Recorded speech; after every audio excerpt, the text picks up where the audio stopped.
Hey everyone. Haven't done any videos for a long time, so I thought maybe I better start throwing a few more up again. I think in the moving into winter here in Vancouver, it's dark and rainy. It affects my brain. Anyway, I've been reflecting on or just thinking a lot about another moral failure of a pastor, Hillsong's in New York City. You can go look up all the gory details there. A guy in his 40s, sort of in the prime of midlife, good things happening, and yet has an affair and loses his job. His family is hopefully going to recover through counseling and new levels of truth and honesty. And I keep thinking about this. But for the grace of God, many of us in midlife make really awful choices. Like there's a reason why it's a cliche about a guy getting a car or a woman deciding that it's time to restart everything and chuck out her family and relationships as well. It goes both ways, male and female. And I think some of my thoughts on this are that, you know, you experience attraction of people that may draw your attention for whatever reason. Their words, their wittiness, their external attractiveness to you. And I think as believers, we need to be honest about how do we deal with those attractions when you experience them.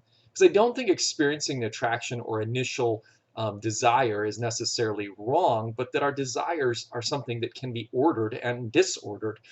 And what we do with those initial attractions is really what matters. It's not the initial like frisson of attraction, to use, I forget which old biblical scholar ethicist used that language, but it's what you do next with it.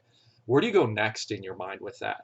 Obviously, the pastor in New York struck up a conversation, and the conversation in of itself wouldn't necessarily be bad, but he knew internally what the feelings were that he was dealing with. Perhaps in that moment, instead of the conversation, he should have, if he wanted to have the conversation, rope in his wife along with it, or a friend who is discerning and trustworthy as well, or even better, run the other way. I think about the story of David in the Old Testament, and I remember hearing a sermon by Haddon Robinson, this great preacher of the last generation. And I can't remember the full context, but basically he said David was having his version of a midlife crisis, and that part of the challenge in life with temptation, when you hit in those late 30s into your, let's say, late 50s, that middle third, is to give up the gains that have been hard fought and won in your younger days in terms of knowledge, in terms of your family and your friends, and in many cases also your resources that you have acquired through those skills, knowledge, and hard labor. And that the challenge of midlife is consolidating those gains to get ready to pass on wisdom and knowledge to the next generation. And I think David, in his boredom of midlife, instead of trying to see midlife as this idea of consolidation and looking for new victories, it's sort of this trying to relive something of his past. Did he still have it, whatever it is? The ability to gain quick wealth, the ability to engage in a new relationship, in that case, sexually with someone.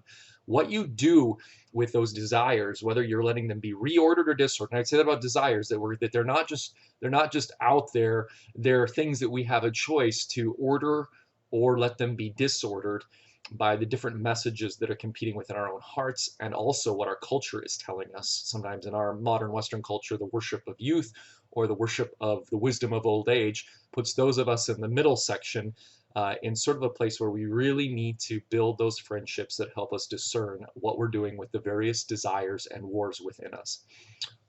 John says it in his writings, in his epistles, that all that is in the world, the desire of the eyes, the lust of the flesh, and I forget what the other one is for some reason in this particular moment.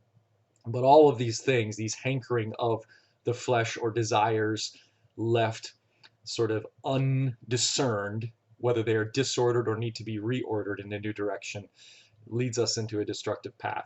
This is not a new story, this is an ancient story. So the question is, what are you doing with your frissions of desire, whatever they may be? Maybe towards someone, if you're married, that is not your spouse. Maybe it's towards things and acquiring. Maybe it's towards destruction. Maybe it's towards, pick any category of things in creation that may have a God component, but if not rightly ordered, become disordered and warp and we give up the gains that we have worked so hard for in our lives up to this point.